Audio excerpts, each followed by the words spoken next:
Yo, yo, yo, yo, yo, yo, yo, yo, yo, yo, yo, yo, yo, yo, yo, yo, yo, yo, yo, yo. What's going on? What's up? What's happening, man? How we doing? How we doing? Happy Thursday. Happy Thursday. How we feeling, y'all? How we feeling, man? On the brink of our Sunday's game against the Vikings, which it's probably safe to say we have entered must-win territory. So, let's hope we go to Minnesota and bring that victory home to Atlanta, man. It's been over a month since we won the game, man. So it would be nice to get a victory on the road and come back to the crib. We've done fairly well on the road this year, so let's hope for the best. I think Minnesota has only lost two games. So and one thing I've noticed about Vikings fans, one of my uncles, I was gonna say one of my favorite uncles, but I don't want another uncle to see this. But hey, I thought I was your favorite uncle. But anyway, one of my uncles, he's a Vikings fan, and one thing I noticed about the Vikings, they don't really like the Falcons, man. They're still sour over what happened in 1998. When we went up there and took, which was probably their best opportunity to win a Super Bowl for them. So they're not big fans of the birds, So let's give them something else to continue to be upset about this Sunday. You know what I mean? Let's continue to put some mud on their plate, put some mud on their face, and get this dub and bring it back to the crib. Let's hop in the chat. Daniel Berry Sports Highlights is in the house as usual. Daniel Berry, what's going on? Good afternoon. Thank you for coming in, man. I always appreciate you coming in. Hope your day is going well. Miss Lisa is in the building as usual. What's going on, Lisa? Hope your Thursday is going grand. I saw you posted about the Bijan appearance. I also saw your picture of Bijan also. So it looks like the event went very, very well. Hope a lot of donations were brought in. Lisa says, what a difference 3 weeks makes. Yeah, a big difference. Last time we was winning, it was about almost 80 degrees outside. Now we done dipped into the 20s. You know what I mean? Even the climate has changed, because we don't typically have a fall. Oh, that's a running joke that us Georgians have. We jump straight. We jump straight into the winter time. So we have jumped into the winter, even though today has been, kind of warm. I think it's about 67 degrees outside today. So it's another nice day, but these nights have started to get pretty cold. I've had to turn my heat on. Don't like running my heat. But we're here. That's Mother Nature, as they say. Lisa says losing 3 straight is not the way to outrun the South. Definitely not. You can't even outwalk the South losing 3 straight. So we gotta get back going, man. Let's get back in on our winning ways. Lisa says gonna drink on Sunday to calm my nerves. Man, mess with these Falcons, these Atlanta Falcons, man. You will end up in Alcohol Anonymous. Mess with the Falcons. Speaking of drink, I got my coffee, my afternoon coffee. Sipping on some coffee, man. Old man status. The afternoon coffee. Try to bypass a nap. I remember, man, when I was like in my teens and 20s, even my 30s. You almost couldn't pay me to even think about taking a nap in the afternoon. But like, a nap? Man, are you crazy? I ain't no old person. But now, my body be needing them afternoon naps sometimes, boy. I'm talking about it be needed. Your body talk to you sometimes. My body talk to me. It's like, hey, bro, we need a nap. If it ain't nothing but 30, 45 minutes, we need us a little nap, lay us down for a little while. Jada is in the house. What's going on? Good afternoon. Appreciate you coming in. Says we got 3 road games: Vikings, Commanders, and the Raiders. Yeah. On paper, 2 of those seem to be like some tough ones. Minnesota and the Commanders, of course. Did y'all see? Um, did y'all see that they're looks like they're trying to change the name back to the Redskins? Did y'all see that? Have y'all been saying that? Looks like they're working with some Native Americans to petition to get Washington to change the name back to the Redskins. So they might be Washington Redskins this time next year. Who knows? Lisa said, we don't beat the Raiders. I know some. Yeah, the Raiders and the Giants. Look like the Giants are just tanking at this point. So we better win that game. Jesus the First is in the building. What's going on, Jesus? How you doing, man? Appreciate you coming in. Hope your day is going good. King Richard is in his house. What's going on, King? Hope you're doing good, man, on this nice Thursday. So 6 likes, 12 people hit the like button. It's free. Thank you very much, King Rich. I do appreciate that. And yes, just like King Richard say, man, hit the like button. It's totally free. Hit that like button for us. It definitely helps the channel out greatly. King Rich also says, yes, the tribe wanted to be the Redskins. Yes, that's what I've been seeing and I've been reading, man. The tribe, like, hey, man, change the name back to the Redskins. And pardon my ignorance here, but I did not know that the logo that was on their helmets was a real Indian. I didn't know that. Again, pardon my ignorance. I didn't know that was real leader. I should say leader. That was an actual chief of a tribe. That's a real person. And once I saw the picture of the person, I was like, wow, it looks just like the person. Looks like the person that's on the helmet. So you learn something new every day. Just like I just learned this week, Disneyland and Disney World, that because I used to always get them confused. Which one is in LA? Which one is in Orlando? But they have hidden the location inside of the name. Disneyland, LA, land, LA, Disneyland is LA. Disney World, WORL, ORL in world is short for Orlando. So Disney World is in Orlando. I never knew that. By my own admission, I'm not a big Disney person. So, but still, I'm like, oh dang. So they hid the locations inside the names. That's pretty cool. I just learned that this week too. So, but my bad. Let me get back on track.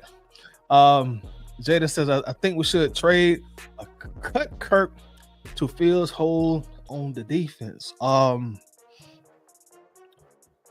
In order to cut him financially for it to really make somewhat sense for the foul, because you would have to look at trying to designate that as a June 1st trade or cut.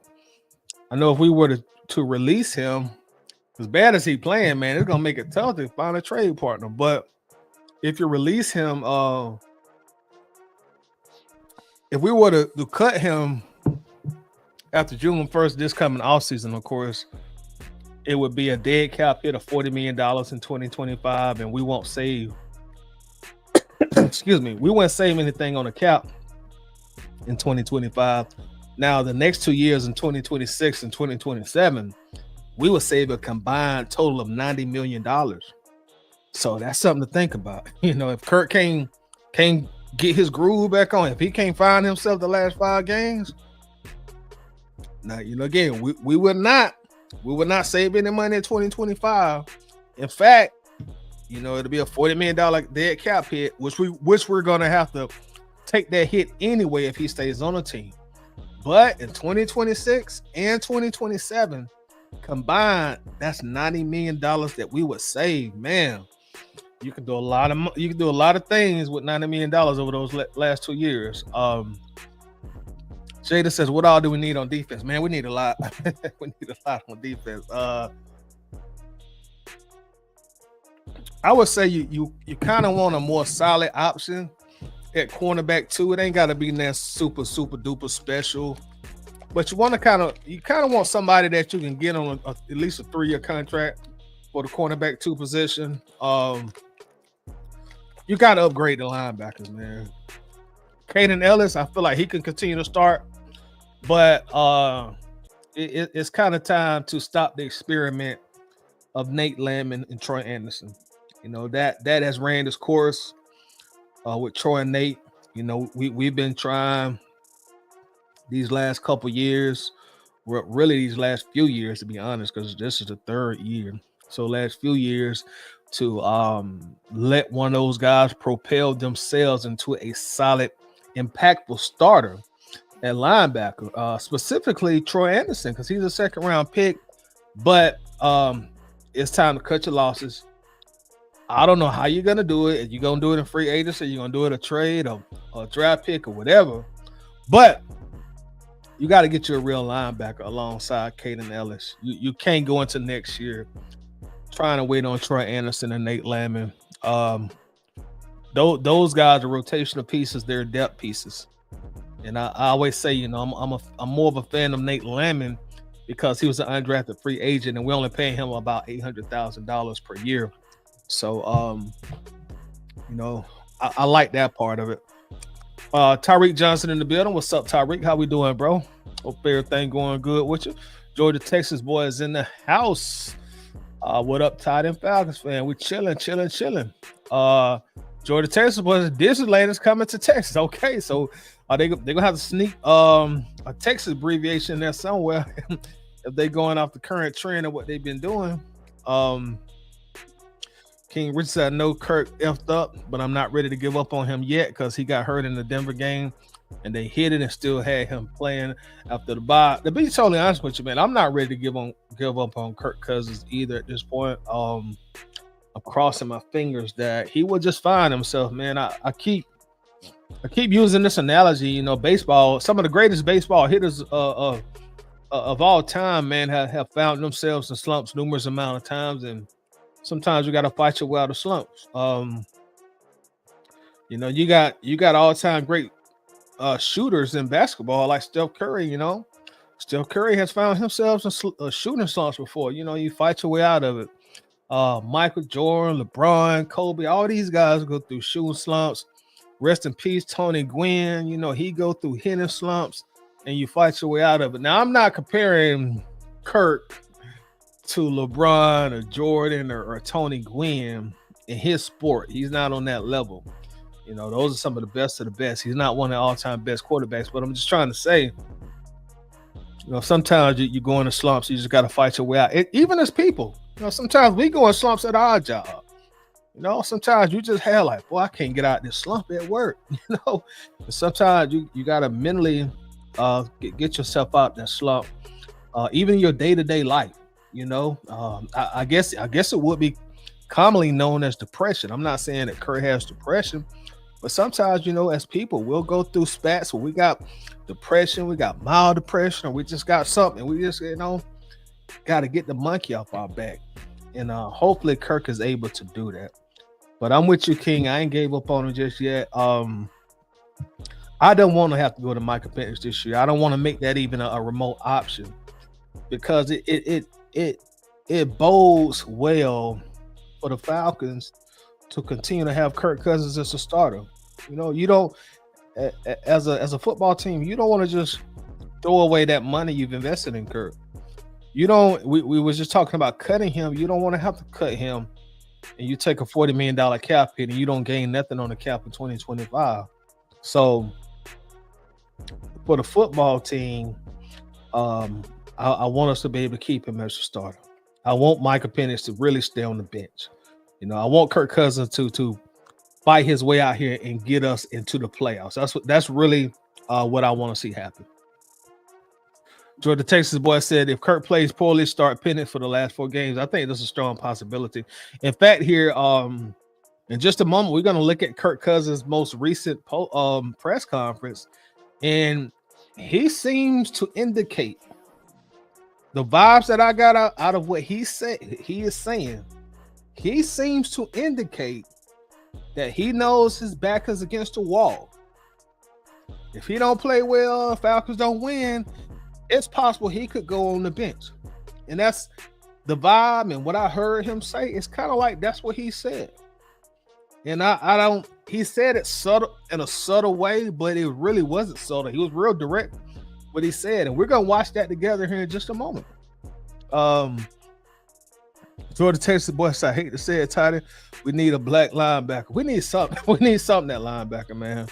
No, I don't know if getting a black linebacker is the answer, or getting an Asian linebacker is the answer, but we need to upgrade that linebacker, man. You know, because like I say, Nate and Troy, just ain't it, man. I'm not saying we need to cut them because those they can be very viable depth pieces.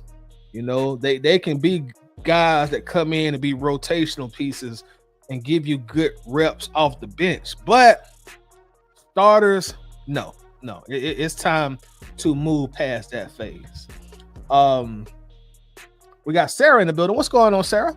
The Vikings chose not to pay Kirk and paid for a defense instead.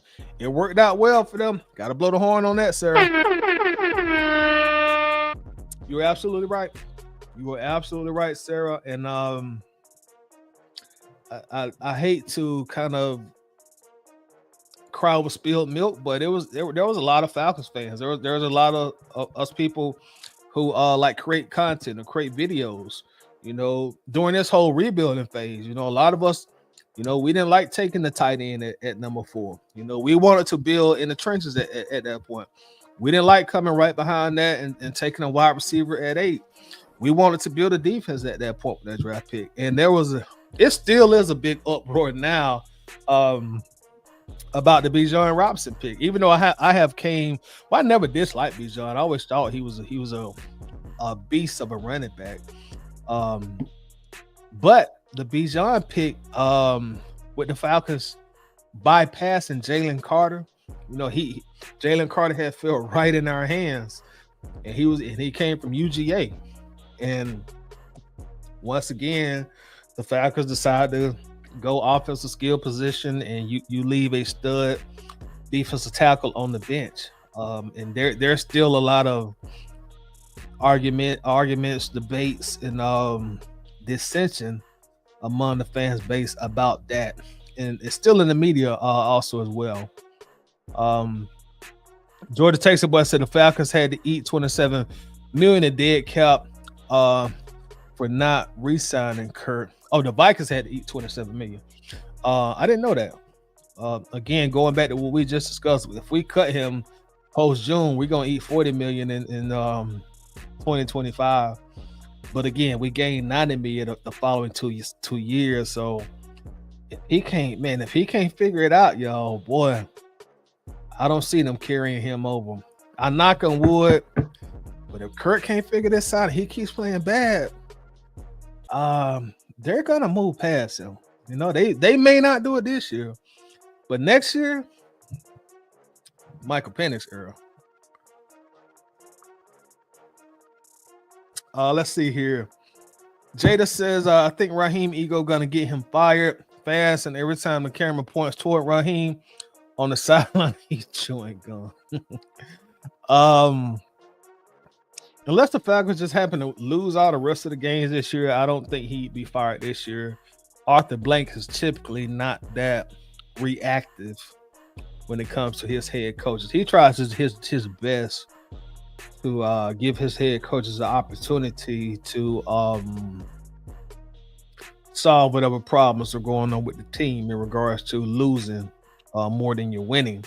Now, if we happen to lose again this season, losing record, then Raheem is on the hot seat in 2025. At that point in time, he would have to have a playoff appearance and a winning record to go into 2026. He can't have back-to-back losing seasons, especially with you drafting a quarterback and you giving a quarterback $100 million. At that point, him and Terry Fontenot, it will be out of here, and I would say rightfully so.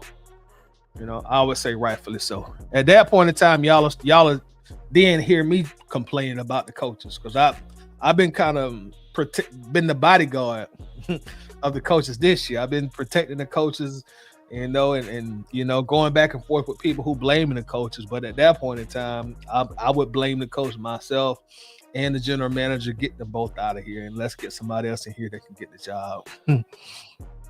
Sarah also said, yeah, my point exactly. They survived the 27 million dead cap just fine. Somebody else went through that too. Denver, they lost a lot of money when they Russell Wilson, I forgot what their cap hit was. Does anybody know how much cap Denver had to eat when they let go Russell Wilson? I know they ate a bunch of cap. And they bounced back pretty good. They just whooped our ass. Their rookie quarterback is playing pretty good for a rookie, and so that's not always a hindrance. Got my dog 8 times finest is in the building. That's my guy 8 times finest, y'all. When I have said this a few times or a couple times whenever I see him pop up, but when Atlanta Bird game was originally started back around 2012, around that time, we had a website at that point in time, and it used to just be me and him writing the articles. This is way before we jumped on YouTube, before we crossed over to Facebook. It was just Instagram and the website when Atlanta Bird game was originally started, and it was just me and him, writing the articles. So we go back a long ways with this football team. He a big Falcons fan. Of course, I'm a big Falcons fan, but it's always good to see my guy when he pops in and shows his face. He says completely agree, but it cannot be 3 games in a row looking like that. It cannot. Yeah, I agree. And I'm sure you're talking about Kirk Cousins. That has been my issue with Kirk, man. It's the 3 consecutive games. You've played progressively worse the last 3 games. New Orleans wasn't a good game. Denver was worse than New Orleans. And then the Chargers game was by far worse than the 2 before that. So you just can't have 3 consecutive games like that. And also in those 3 consecutive games, your team loses all 3 games. When you win, and people will look by bad play when you're winning. But when you're losing and you're still playing bad, and we've only averaged 12 points per game in those 3 losses. He has no points, no touchdowns. I think the last time Kirk put points on the board, I think was November the 3rd, y'all, right around Halloween. So it's been a while. It's been a minute, man. It has been a minute. Been a minute.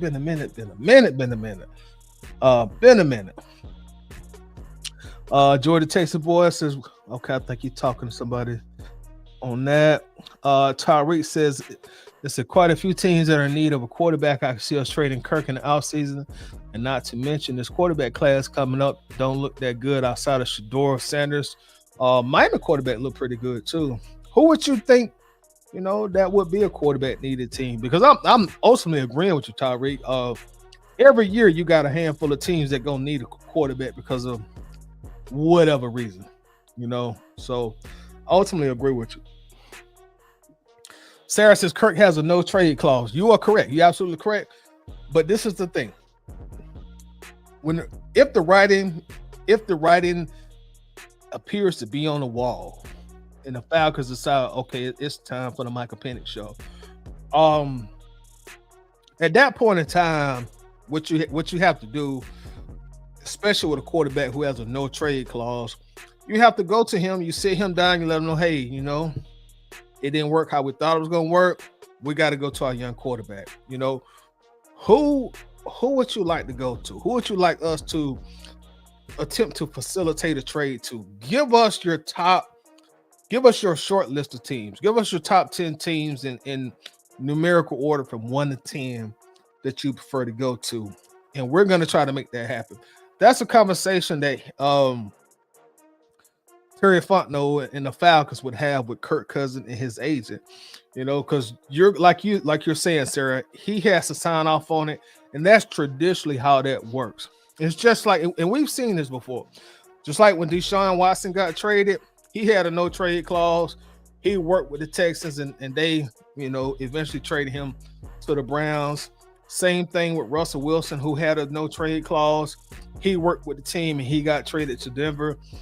And if we get to that part, the Falcons will have to do the same thing with Kirk Cousins, and he would, of course, try to go to a team that needs a quarterback, and that would promise him that he could come in and be the opening day starter, because he's gonna get paid anyway, either way. But the competitive nature of an athlete like that, they would rather get paid and play than just to get paid to be on the bench. So I think that's how it would play itself out. Jordan Texas was Shador not even the best quarterback in the draft, just got the biggest name. Who would you say the best one is? Would you say Cam Ward? Interested to know. Krista Lewis in the building. Good afternoon, Krista. How you doing today? I appreciate you coming in. Says it's not good to throw someone new into a situation that is not ideal. Kirk is best to end the season, especially for the Vikings game. And that's kind of what I mean when I say hopefully Kirk can work his way out of this slump. Because I honestly don't want to see Penix. I would prefer Penix sit on the bench, and he get to start it. And like you were saying, a more ideal situation. I don't want to put Penix in a situation where we done lost 4 or 5 straight games. You say, "Here, Michael Penix, try to get us out the slump." Would not want to do that to him as a rookie. It's just more in the Falcons' benefit for Kirk to get out of this slump, him finish the season, and then at the end of the season, we revisit this during OTAs and during training camp, and at that point, Raheem will say, well, okay, it's an open competition at camp this year. So I pretty much agree with your sentiment there. We got our guy Slim Dial in the building. So Slim says, Kirk is going through a mental block, and the only person who can get him out of it is himself. I do agree. You can't coach this out of him, and he needs to use all his players, not just force feed London and Mooney. I agree. Mental slump. And you might have just came in, Slim, but I use us everyday people as an example. Sometimes we go through slumps in life. You know what I'm saying? Sometimes you go through mental slumps. Sometimes you deal with depression. Sometimes you deal with mild depression. Sometimes at our own job, our performance gets real low. And you mentally, you just got to get yourself out of that space and get yourself into a better, more productive, more conducive space. And like you're saying, it's only him can do it. And I totally agree. Krista Lewis says, ooh, let me blow the horn on that. She says Kirk did not look confident in that press conference. Christy, we're about to watch that press conference. That might be a good time now to sit in that press conference, because that's what made me do the video. When I watched this yesterday, I'm watching the video. I'm like, damn, Kirk, you so somber. It's almost like you didn't want to face the music. Like everybody gonna pick you apart. This is, and granted, Kirk has only been here about 3 months. I had seen him like this before. He's normally more upbeat and chin up, chest out. But this press conference, he came there kind of like, just gotta try to play better. Going back to Minnesota, you could just tell his confidence was broke. Confidence was completely broken. It was rough to see, very rough to see.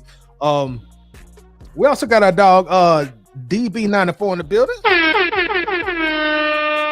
our resident Broncos fan. I appreciate you coming in, bro. Hope your day is going well today. Says if the Falcons wanted to move Cousins, they could take on the $32.5 million in dead cap over the 25 and 26 seasons. Yeah, you can break it up. You don't have to eat it all in one season. And again, if they do move away from Kirk, you kind of take a hit in 2025, but in 2026, 2027, oh boy, we gonna be must be the money. Oh boy, we're gonna save a lot of money those last 2 years of his deal. But yeah, man, I don't want to really talk y'all head off. So let's go ahead and pull up these videos that I want to react to. We're gonna start off. We're gonna react to. We're not gonna watch the whole entire thing, but we're gonna first watch Raheem Morris's press conference. where he has to deal with a lot of Kirk Cousins questions. And I think he says some interesting things at interesting points in his press conference. Then we're going to move on to Kirk Cousins' press conference. Like Christy was saying, he did not look confident, which he did not. And Kirk said something very peculiar, in his press conference that we're going to talk about. So please do me a favor, keep the comments going, keep the conversation going in the chat. Make sure you do hit the like button, and let's take a look at this together, y'all. Let's watch this together. Give me just a second to pull it up. We'll watch this together. Let me turn that background music down just a tad. That way we know we can hear at the best possible way. Okay, that's a lot better. Let me move myself down. But yeah, let's look at this together, y'all. Let's talk through it. Let's go. Nice sweater. He said he can go left. Oh yeah, Coach. Just as you head into this the heavy work part of the work week, just checking in with you on your quarterback and where you all think. First question, quarterback. First question. Okay, we got to talk about the quarterback, and I know Raheem has already mentally prepared himself for a barrage of questions about the quarterback. But as a head coach, of course, I've never been an NFL head coach, of course. But as an NFL head coach, you typically don't want to start your press conference off talking about your quarterback unless he just played an outstanding game. Y'all are heading into Minnesota. How Kirk's doing? 6-6. Tied in the division. Got the half a game lead over the Bucks.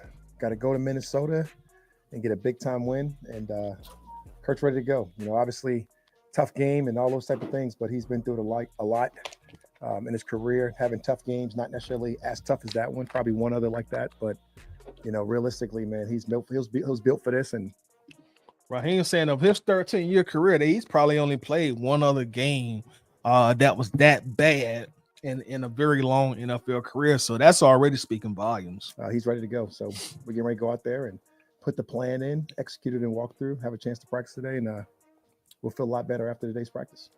And where are you health-wise? Health-wise, pretty similar to last week. Those guys are out there. We got Nate out there practicing. We'll have Troy out there doing everything. We get a little bit of JD back today.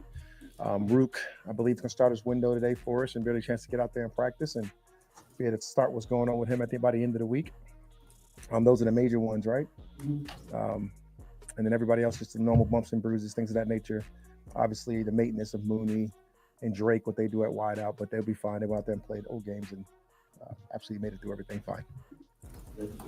No problem. Hey, Jared. Hey, how you doing? What's going on, man? Hanging in there, man. How are you? Outstanding. Those injuries to Drake and to Mooney. I don't want to make any excuses for the passing game right now, but are those contribute a little bit to kind of the offense's struggles? You can make that excuse, Mark. We won't. You got to go out there and you got to execute. Everybody has the same amount of injuries that we have, whatever, week 13, week 14, whatever this is. I like that answer by Coach Morris. Like, look, if y'all want to write about injuries in the press and use that as a crutch, be my guest. But as the head coach of the Atlanta Falcons, I'm not going to use that excuse. This is the NFL. Everybody in this league deals with injuries, all 32 teams. So, we're no different than any other team in the league. We're going to deal with injuries, and we have to deal with injuries and still go out here and play football games and win football games. Love that answer so far by Coach Morris. It is what it is. It's the ability to go out there and play the game through whatever the consequences that go down, and we got to go out there and do those things. And we just haven't produced the way we had early, and we got to get that back going. We got to get our stuff back going how we want to get it going. Ray had a nice game. He's hurt the same way, so everybody's got to go out there and perform. This could be kind of a fraught week for Kirk coming off of that game, going back to Minnesota. Again, going right back to Kirk. Like Coach Morris, you seem like a nice guy, cool guy. You've always been great with us in the media. Hey, but just like you here to do a job, we here to do a job. We got to talk about your quarterback. We got to ask you about Kirk Cousins in that game. Look at Raheem Morris. He getting himself ready, kind of getting himself in a more deep defensive posture here. So do you guys address that part of it, or do you just completely ignore that and it's just another opponent and another week? I think you address all of those things. I think it's like not one of those things where you can kind of pull the ostrich technique, as my old coach Gardy would say, and you got to kind of talk about the elephant in the room, going back to where he's from. It's going to be a loud environment. Obviously, the environment they create up in Minnesota is absolutely outstanding. We got to be ready to deal with that. That alone will be just enough to just talk about it and be enough to just kind of embrace the moment and be able to talk about those things. So like with Kurt in particular, you definitely know it's going to be a hostile environment or it's going to be a friendly environment. You never know which one is going to be, but you assume it's going to be hostile for him, and you assume it's going to be a lot of worked up in his body just because of how he played last week and his ability to want to prepare and his ability to want to go out there and perform. But I got so much confidence in the young man just bouncing through his dealing whatever he wants to do, being ready to go out there and play his old team and absolutely perform. He has a couple old teams, so he's done it before, and I look for him doing it again. Yeah, a couple old teams, Minnesota and also Washington. And coincidentally, we played both teams this year on the road. You know, funny how things work themselves out at times. Yeah, confidence. Kirk Cousins, you know, the ability to go get him this year, going out there to get him in free agency, having the confidence in him to come in here and put us in the position that we're in. He's done a great job for us. He's done a great job with us. And I have no real qualms about him bouncing back and him being able to play the game the way it needs to be done. Right? He's still an elite processor. He has the ability to make all the throws. He's still an elite processor. You know, at this point, it seems like Raheem Morris is going through predetermined answers at this point. You know, as he's searching for things to say that are positive about Kirk. You know, to kind of keep the boat flowing, you know, in a positive manner here. He's shown that throughout times of the year. We didn't play our best game. That's just something we got to accept and take onus on. Raheem, yes, Jack. When you look at the Vikings defense under Brian Flores, what's unique? What's really challenging that might be special to that unit versus others? B-Flow does such a great job. He's able to mix it up. You know, it's been years of changing different things, but obviously the zero that he presents and the challenge that he presents with that, the bluff zeros and bluffing out of that stuff and the challenge he presents with that, going to the two deeps and things of that nature. A lot of people do it. He's perfected it, done it at a high level. And then this year, he's done different things with his front. He's done different things with the guys in position to play like base, play like penny, be at interchangeable parts. He does a nice job of being able to form those things. And he's always done an excellent job. He's doing an excellent job this year again. You have a quarterback like Kirk who's very experienced. The media got him in the corner and they jabbing, they throwing right hooks up because they're not letting him get out the corner. You know, if you ever watch boxing, you know, a boxer gets you in that corner, you know, he work you up a little bit, throwing a flurry of punches, he'll back you up, back off, let himself catch a break, and he jump right back on you, keep you in that corner as long as he can. That's what they're doing to Coach Morris right now. You know, we're going to ask questions about the quarterback. Then we're going to have another reporter. He'll come back. Oh, how do you think Flores and the Minnesota defense, you know, how you going to handle that? Okay, and Raheem Morris, okay, I'm off the hook of the quarterback question and hit the next reporter. All right, we're going back to Kirk Cousins. And that's what they're doing right now. Kind of going through this rough patch. Do you go back and kind of look at the previous 9 games to see what was working so well, like where maybe the disconnect has been? Oh, for sure. You know, it's always a process of going back and looking at really good things, but you know, that's just to make people feel good. But honestly, you just got to go out there and play, execute, and get done what needs to get done. And I think that's the reality of our league. You know, our league, you got to go out there and play the game where it needs to be played, and you got to play every single week. And, you know, it's a rough game, whether it's the before the bye game, before last week, or whatever it is, the last throw of the Saints game. You got to get those things back. You got to find a way to win those football games. And when you do that, that's the whole key for all of us. What was the voice memo that he sent you? Did he send you one? I didn't get one this Still on these Kirk Cousins questions, boy. They didn't give him no break. week. We actually talked in person this week and on the phone. I like the phone calls. I'm not a voice memo. We actually talked in person this week. It's the things that are said that you can interpret. We actually talked in person this week. In other words, you know, we have been sending voice memos, but you know what? After the Chargers game, we need to look each other in the eyes and get on the same page. You know, that's kind of what I gathered from that quick comment. We actually talked in person this week. Okay. How concerning is the inconsistency with Kirk? You know, some weeks you see them and it's like, Ooh, they tearing up my coach. Boy, this kind of starting to remind me a little bit of the Arthur Blank and Rich McKay interview. When they announced after they announced the firing of Arthur Smith, boy, they beat my own up so bad that he stopped doing press conferences for a minute. Man, I kind of felt sorry for Mr. Blank. Man, they beat my coach up now, boy. This is media, boy. Look at Raheem. Look in the space now. Okay, now what am I about to say now? They keep asking me about the quarterback, So I gotta keep my composure. But boy, they got me backed up in this corner. He got his guard up. He got his guard up. But boy, can Raheem get out the corner? oh, the A game is there. Jared, it's hard to say inconsistency, right? I mean, we didn't. No, coach, inconsistency. He said it right, but I get it. You got to go to bat for your quarterback that you brought here. And and that $100 million that check that Mr. Blank wrote, I get it. You got to go to bat for Kirk.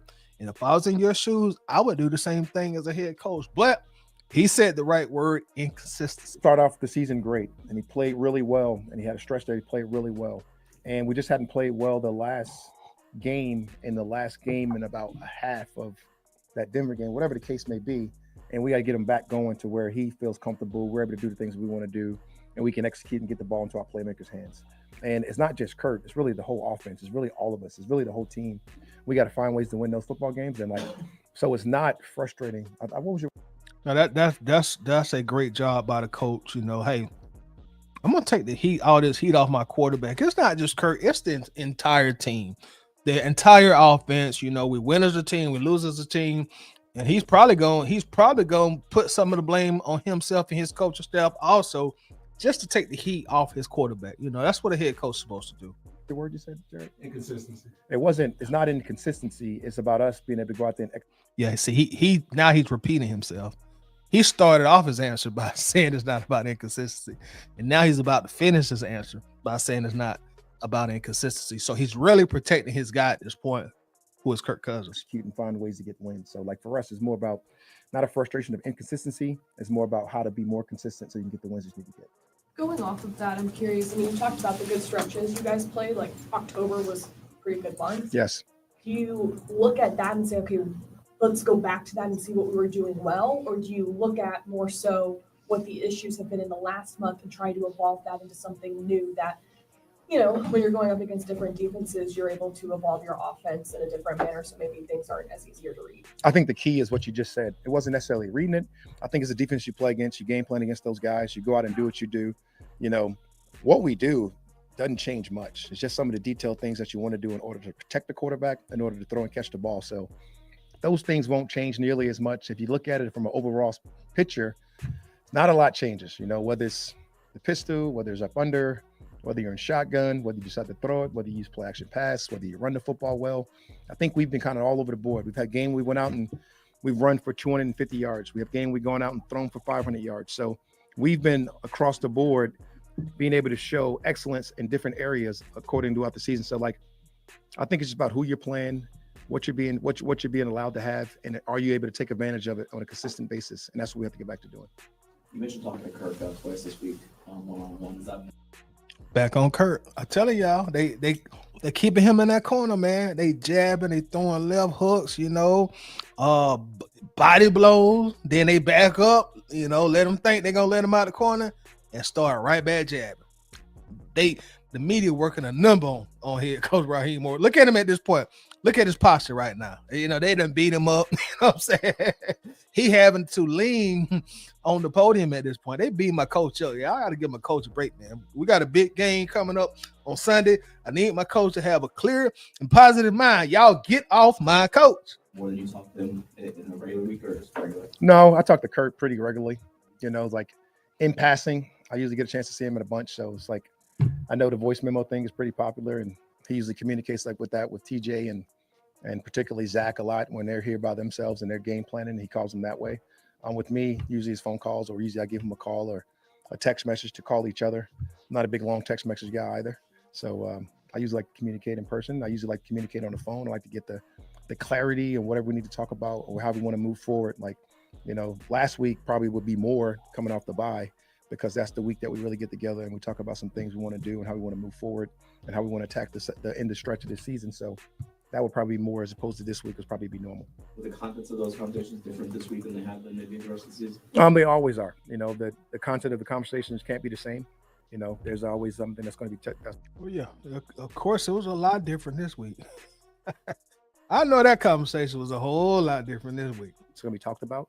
There's always things that got to be addressed, and we address those things together. And those things change from a week to week standpoint, what they are and how they are, and how we go about our business. For all the concerns about his health, his Achilles coming into the season, people kind of. Hey, Coach Raheem, he's just like, boy, y'all keep on with the Kirk question. Can we move off the Kirk question? I know deep down inside that's what he want to say. He wants to say, okay, y'all, enough Kirk Cousins questions. Can we talk about something else? Can we talk about the good job that the defense did after the bye? Can we talk about Bijan having another 100+ all-purpose game and a touchdown? But hey, this is what you signed up for, Coach. This is what you signed up for. Gave him the benefit of the doubt is the experience guy. Sorry. Take your time. You're right. But you were critical of when you went over the turnovers one by one on Monday. You had some comments about things that can't happen, and those are the things that you would think would be his strength. Do you consider that to be just a real abnormality that has not been something that's a concerning trend? It's not a concerning trend because I don't think he'll do it again. It'd be concerning if I thought it was repeatable for him to be able to go out there and do that because he just couldn't see it or didn't know what he was doing. We just made some critical mistakes in those positions. So he's pretty much saying, in other words, I got confidence that we will not see another game like that from Kirk Cousins as long as he plays on this team. I'm confident in that. That's the point he's trying to convey here. I don't know if they're going to ask him a follow-up question about that. That we can't make. You can't turn the ball over four times in a game. No, you can't do that. Now, respect to you for saying that, Raheem. I like the fact that you clarify, like, look, I'm going to back up my guy because that's my guy. But he need to know I told him, and I'm telling y'all, you can't do that shit no more. You can't do that shit no more. You can't turn the ball over 4 times in a game, and then you don't even score. It'd be different if you had 4 interceptions and 2 touchdowns. We probably still win that game, but you didn't even score no points. And expect to win. And I said that. And expect to win. That coming off the game, going to the podium, we almost found a way to do it. Which is remarkable considering what that was. You're right. The Chargers really wanted us to win the game. I don't know if the Chargers came to Atlanta and they partied too hard. While the few days that they were here, but they did everything that they could to help us win the game. And the Chargers played good, but we still couldn't take advantage. And that's a major part of what was so disappointing about Sunday's game. Normally, when you have 4 interceptions and no touchdowns from your quarterback, you're normally going to get blown out. But we were in that game to the really, the last offensive possession that we had. And we just can't have those things happen again. So it's not like a concerning thing because I don't think, could it happen again? I mean, anything could happen in football, but I'm not concerned about it happening with Kirk just because of the knowledge base that he has, the amount of attention and the detail that he'll put into his work moving forward. So we'll go out there and play football. It's a little bit baffling though. We've been, I feel talking about the defense so much and not being able to get as a quarterback. They end up, going off and having a great game, and then the offense just wasn't there for them. I mean, another question about the quarterback. Woo! I'm gonna let Raheem off the hook in his reaction video because I think they continue to agree on him about Kirk Cousins. In fact, we're now a little bit over 10 minutes into this press conference. And it's fair to say 85% of the questions have been about Kirk Cousins. A couple members of the media have asked him some throw-off questions, to kind of redirect him a little bit. And right after that, they come back and jab him. Just quick jabs. Turn the knife. We're going to keep asking you about this quarterback. So we're going to move past this because I think they continue to jab him about the quarterback. There's another portion or another point in this interview that I want to look at and talk about before we move on to our next video. Give me a second to try to go to it. On and is all agreed upon and what needs to happen and what needs to get better for us to keep going. So like everything starts with me. Obviously, the quarterback and the head coach get all the blame for all those type of things, and they also get all the credit. And when we were winning, we got all the credit, and now we deserve all the blame, and now we got to go out there and fix it. Do you feel like there's a little bit more panic, especially from like the fan base, when you have the number one overall draft pick just sitting behind him? Like, do you feel like that situation puts more pressure on him, or even just overall because you have panic behind him? I'm not sure. Oh, the question that everybody been waiting on, Michael Penix. In other words, Coach, do you think you guys put pressure on Kirk by signing him to $100 million guaranteed, and then coming right behind him and drafting Michael Penix Jr. at 8th overall? No, Kurt is an idiot. You know, he's been in the business a long time, just like you have. He understands that y'all did not take Penix at 8th overall to just have a prolonged period of time on the bench. So, Coach, do you think maybe you guys maybe indirectly or directly put unneeded pressure on him? That I like that question. No. Sure, man, but I know this league is built on pressure. And I know, you know, pressure in this league, you better be ready to deal. And it's just all of us, right? And it's like we wouldn't be in this business if we were worried about pressures. I'd be a lawyer or something, not dealing with pressure. I don't know, but you got to be ready to deal with pressure in this business. I'd be hanging out with D-Lane in his classes, learning from him, but get ready to deal with pressure. That's what we do.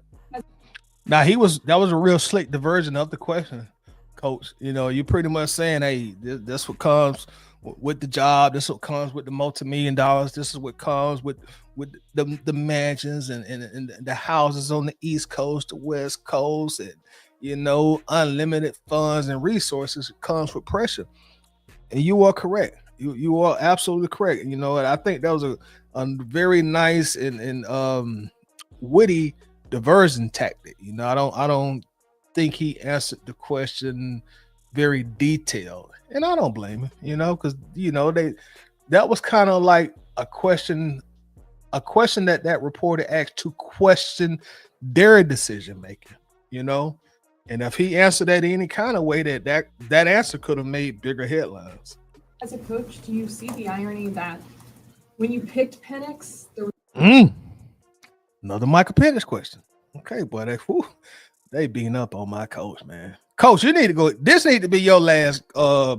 This need to be your last answer, Coach, because they done beat you up. I need you mentally in a good headspace on Sunday, Coach. Don't let the reporter get to you. You need to cut this short, or give somebody the signal to tell them, like, that's the last question, because they getting to you, Coach.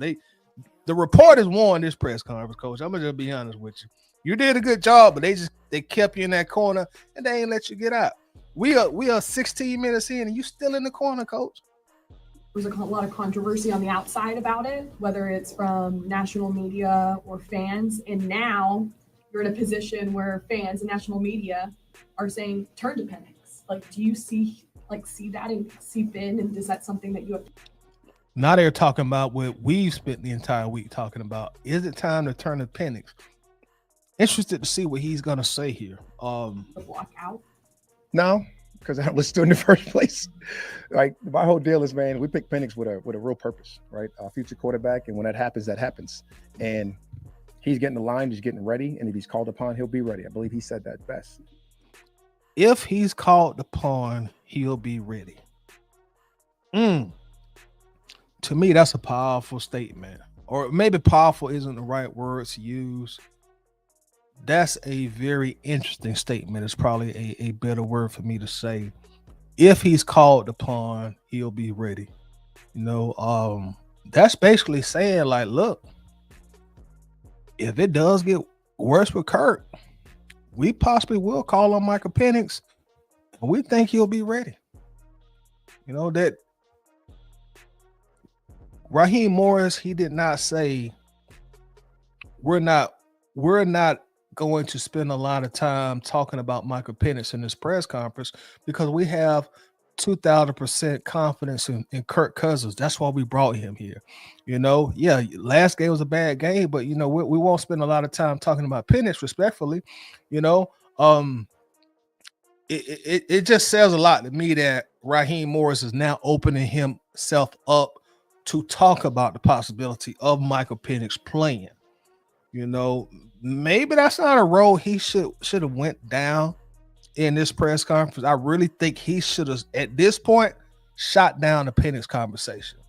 You know, this is when, you know, I know a lot of fans are critical of Raheem. They're saying, you know, he's a player's coach. He's a nice guy. You know, everything just seems like it's a prepared speech or whatever. This is probably one of those times where he should have been a little more stern with the media. You know, hey, we're talking about Kirk Cousins. We've game planned with Kirk Cousins. Kirk Cousins is the quarterback, and you know, any question about Kirk, I'll be happy to answer those. Michael Penix, no, you know, we won't really entertain those questions because he's not playing. You know what I mean? You're not talking about the guy who plays right guard behind Chris Lindstrom, are you? No, because you don't expect him to be playing. But for you to spend this amount of time, the second consecutive question you're digging deep into about Michael Penix tells me something. But let's keep going. And right now, he's in full support of Kurt, and he knows Kurt's going to bounce back. And like, we all feel the same way. And like, part of the reason Penix was picked for moments like this, because you knew he can handle it. You knew the detail and the pressure that we put on all of us, right? I believe Jairus. Part of the reason Penix was picked for situations like this. What does that mean, Coach? Coach, what does that mean? I don't. Let me shut up. Maybe he'll explain it. Sat here in September and said, you know, we're going to talk about this all year, right? And we made it this far without him talking about it. And the minute he showed up, I knew we'd be talking about this, right? So it's like, yeah, we're ready for those deals. We're ready to deal with those pressures. We're ready to answer those questions. We're ready to ignore the same noise that we ignored when we drafted Penix, right? We fell in love with a young man that we felt like can take us into the future. And that's what he's going to do. And that's what he's preparing to do. And right now, we're all here to support Kirk Cousins and to be and rally around him so he can finish the job that he started for this football team while he got us into first place and able to finish this thing and go out there and get us done. That last part when he said, right now, we're here to rally behind Kirk Cousins, he should have started off his statement answer like that and reinforced that and finished it. He spent way too much time talking about Michael Penix. You have spent two plus minutes talking about a guy that's not even supposed to see the field this year, Coach. That really tells me a lot beneath the surface, Coach. Got to be honest. Got to be honest. So much about Kirk's professionalism. You've been big on that from the very beginning. Yes. But what do you? All right, we're going to stop the Raheem Morris portion right here because I think the entire press conference, it's only 5 minutes left, but I think they're going to just continue to ask him questions about Kirk Cousins. You know, they got him in the corner. And if this fight goes 12 rounds, he's going to win. And the reporters are going to win this in a unanimous decision. I honestly do not think Coach Raheem Morris won any rounds in this fight. You know, there was points in his boxing match where he had some clean punches that landed, but ultimately this was Floyd Mayweather in his prime against a no-name fighter. Floyd is clearing this fighter, and in this case, the reporters, this is a TKO from what I saw. But let's now go to Kirk Cousins. Let's go to his press conference held the same day. Give me a second. Let's get over here. We're gonna see what Kirk Cousins has to say also. So just a moment here, guys. Out there, had a good practice today, and all right, I'll start and take any questions you have. Look at Kurt. He coming in here with his head down. Come on, Kurt. Put your head up, bro. Come on. You know, put your head up. Chest out, chin up. Come on, soldier. Don't come in here like this. Good. Look at him. It's Krista. If you still in here, Krista, you called it. You don't. We're only 5 seconds in, and his confidence already looks shot. We get back out there. Had a good practice today, and yeah, finally had like a fall day, as I know to be a fall. Yeah, I got a great test this week. You know, a place that be a lot of noise, be great energy. It's a great defense. You know, statistically, they're ranked very highly in many categories. They're well coached. So be a great. Look at Kurt, y'all. Head still down. Head is still down. Look at this. Look at this body language, bro. Look at how he sounds. Like, Kurt, lift you. Come on, Kurt. You the quarterback still, dog. You know, we still riding with you as long as you're starting, bro. Pick your head up, man, and put some confidence behind your voice, man. Like, come on. Like, bro, let's go. Great challenge for us, great opportunity. And got to have a great. Look at him. This is bad to watch, y'all. This is bad to watch. It's rough to watch my quarterback carrying himself like this. This looks all mental. I was starting to wonder if he was hurt. It looks like he's hurt mentally. You know, it looks like he is hurt mentally. He's injured mentally. I have not, like I said, I've only had 3 months of the Kirk Cousins experience, but of the interviews that he has held since he's been here, none of them have looked like this. Like, this guy looks like an 8-year-old kid that just lost his puppy. Body language bad, head down bad, voice somber bad. Week to get ready to go do that, and that was what today was about. So, all right, Kirk, keep your head up, make eye contact, dog. Yeah, they're gonna grill you. You know, you've been here before. You've been playing football a long time. Keep your head up, bro. Well, yeah, take any questions you have. Yeah, Kirk. So, how do you feel you're rebounding from that one as you all get back to? Look at him. Oh, oh, Lord, gosh, this ain't good. This is not good. Work today. Yeah, that's kind of the challenge always in pro football, is being able to kind of get back up off the mat and get back up and going and try to put together a much stronger performance and get back on the right track as quickly as you can. And so, it's not the first time, unfortunately, that I'll have had to have done that, but got their head down again. Kurt, come on, bro. Come on, Kurt. Man, come on, Kurt. Certainly it's always something you're aware of in pro football that you got to do, and this week will be no different. You mentioned an expectation for a lot of noise. Raheem says he didn't know whether to expect it to be hostile or supportive for your.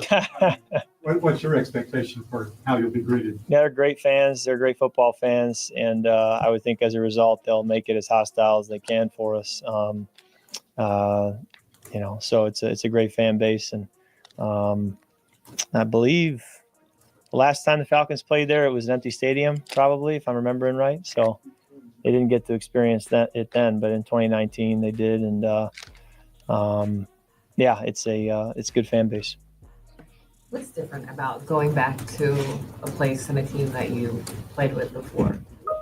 Well, usually when you play on the road, you don't know too many people, and I think just the familiarity of having so many people, certainly a part of the organization, and also, people in the stands too that have had a big impact on your life, and you're very grateful for. So that's certainly a different dynamic, but I would think between the whistles, you're not thinking about that as much. You're just trying to go win a football game. And so, I don't know that it is too different when you're playing, but, certainly post game, there'll be a lot of people to say hello to and thank.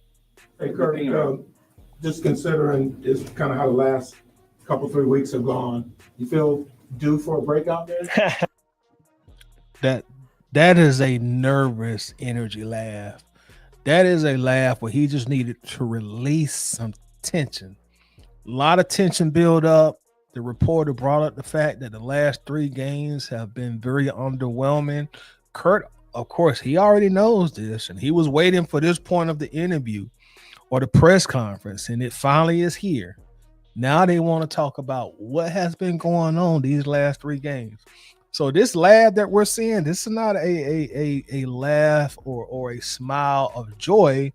This is all nervous energy that we see, guys. This is just full of nervous energy is what we're seeing. And it should be interesting to see what Kirk says at this point going forward. Hopefully, we got to get back on the right track. Head down. Now, when he was a moment ago, when he was talking about reconnecting like with old friends in Minnesota, seeing some old friends, head was up. Now you're talking about how bad you've been the last 3 games. Head is back down. Back and you know, the best thing we can do is get another game here. So I would love to play today, really, with how you want to get back out there and get this taste out of your mouth. So, you know, that's what we're chasing for on Sunday, is a much better outing, and they're not going to give it to us. I know that. What are those emotions like, kind of going back to where you played for so long, and do you allow yourself to even feel that this week?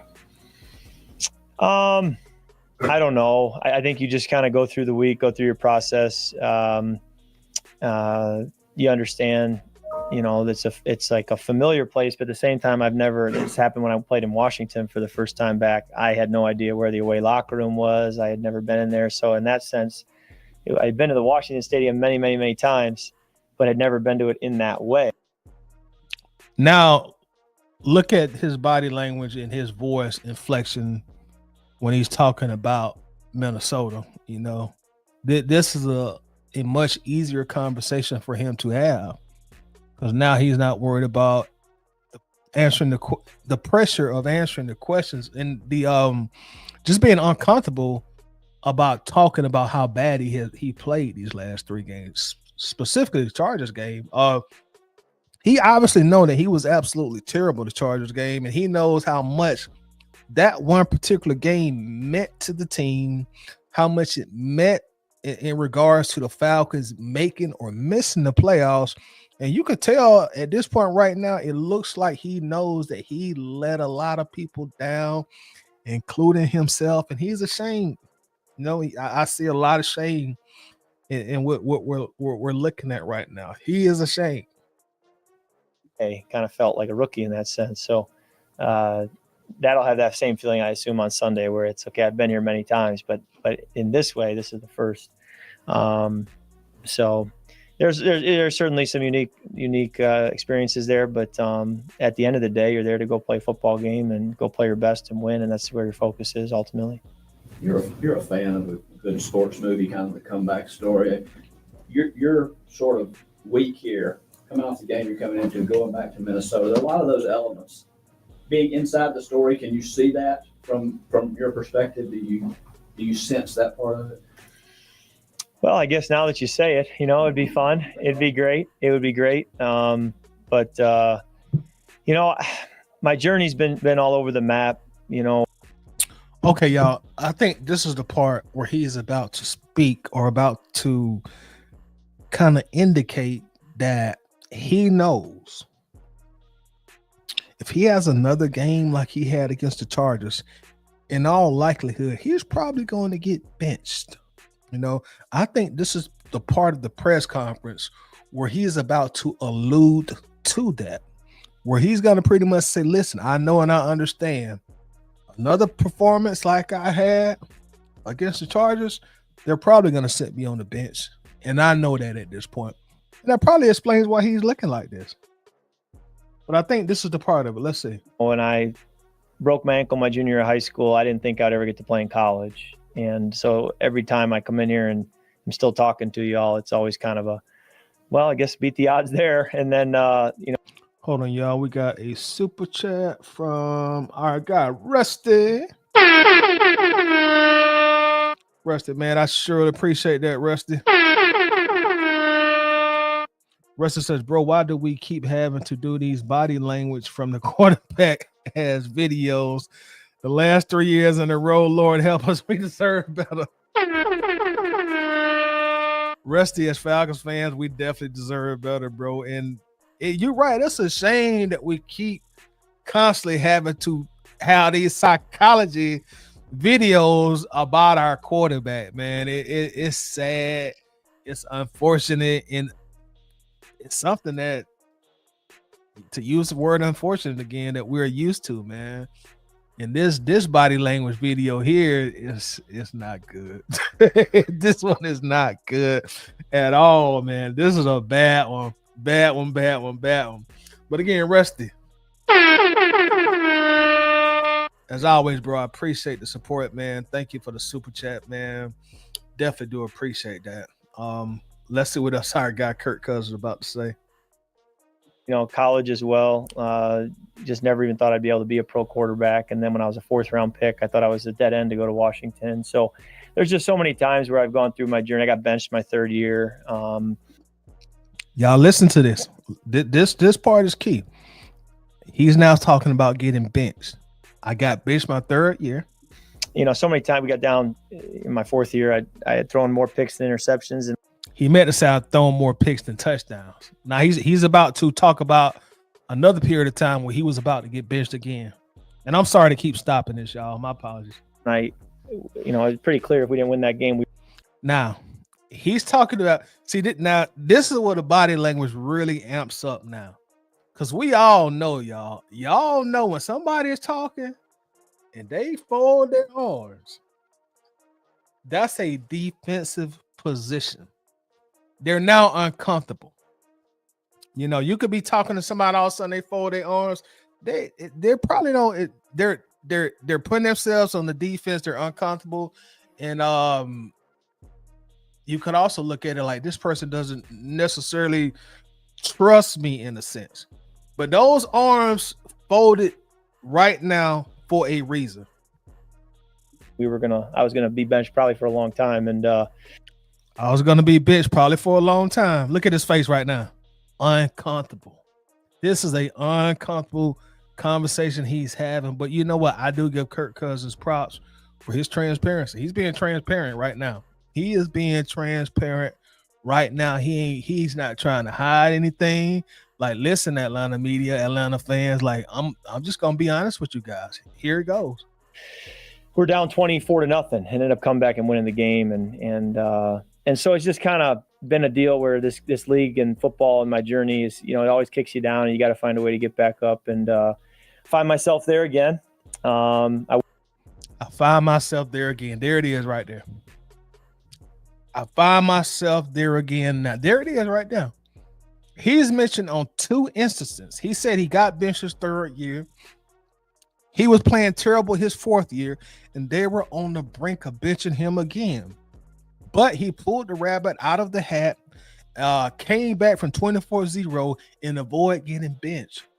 So he's saying, look, I've been in this position before where I've been playing bad football and I got benched, where I was on the brink of being benched before. I'm used to this. Maybe not used to this, but I've experienced this before. And he's saying, I'm here again now. Year 13 is back to, okay, either I shake or bake, or they're going to put me on the bench. That's pretty much what Kirk has just said in this last question and answer segment here. He's pretty much saying, look, I know I'm on thin ice, y'all. And if I fuck up again Sunday, they're probably going to bring this rookie in that they draft 8th overall from Washington. And it won't be anybody's fault but mine. But you know what? I've been here before. And it worked out in my favor before. That's what he's pretty much saying. I'm going to go back and rewind this and kind of play it uninterrupted. And y'all tell me if y'all get the same thing that I got out of this. This is to me him telling the media, telling us that he understands if I play bad again, I'm probably headed to the bench. Or if I play terrible again and we lose. So let me rewind this, y'all. College as well.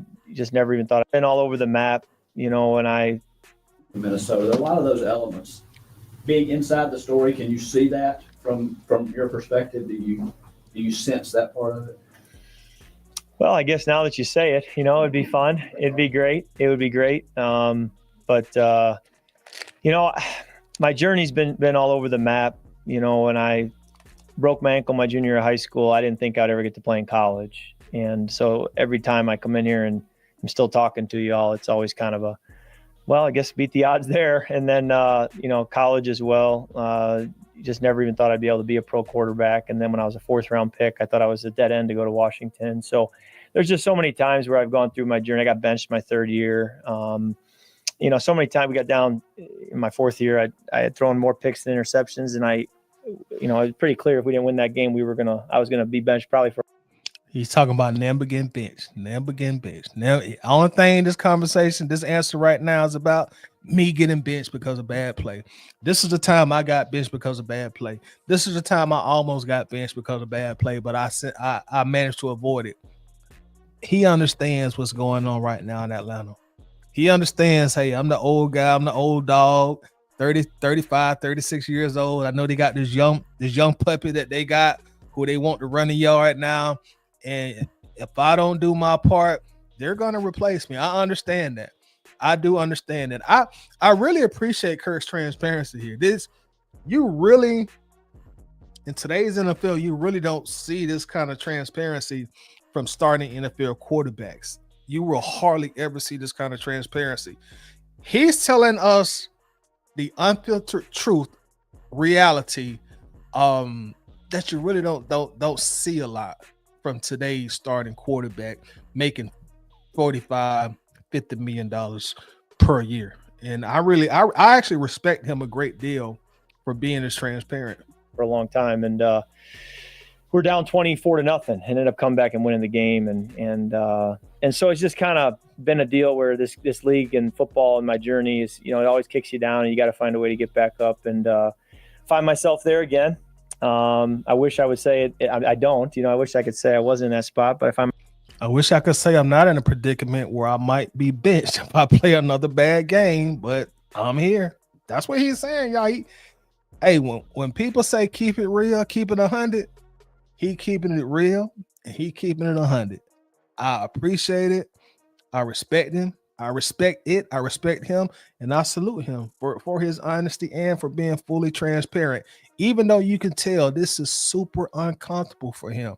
It almost makes you wonder what that conversation was really about that him and Raheem Morris had. What those talks behind closed doors have been about really. Because we have seen Kirk look like this in an interview before. Myself there again and have to just believe that tough times don't last, tough people do, and you just keep going and push. Tough times don't laugh, tough people do.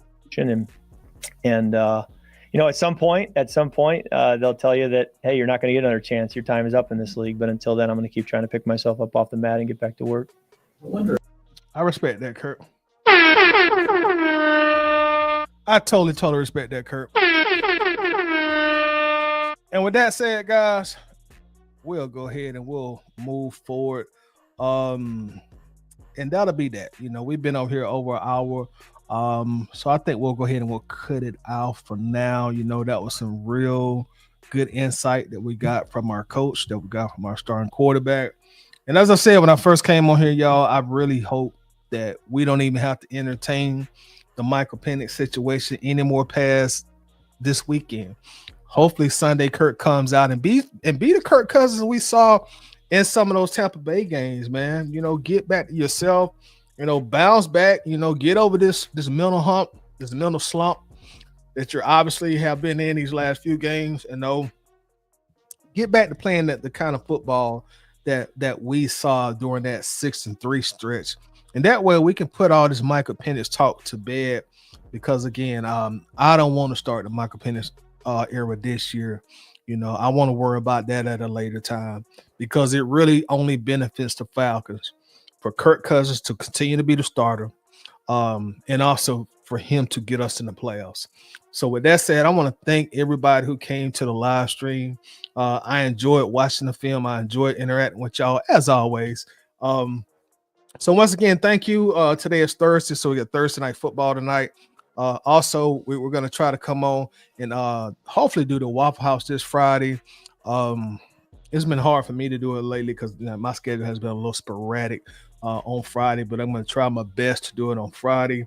If not, look to see me after Sunday's game for the post-game show, and hopefully it'll be a celebration. But with that said, I'm out of here, man. Y'all enjoy your upcoming weekend. Always be safe. God bless. Peace out.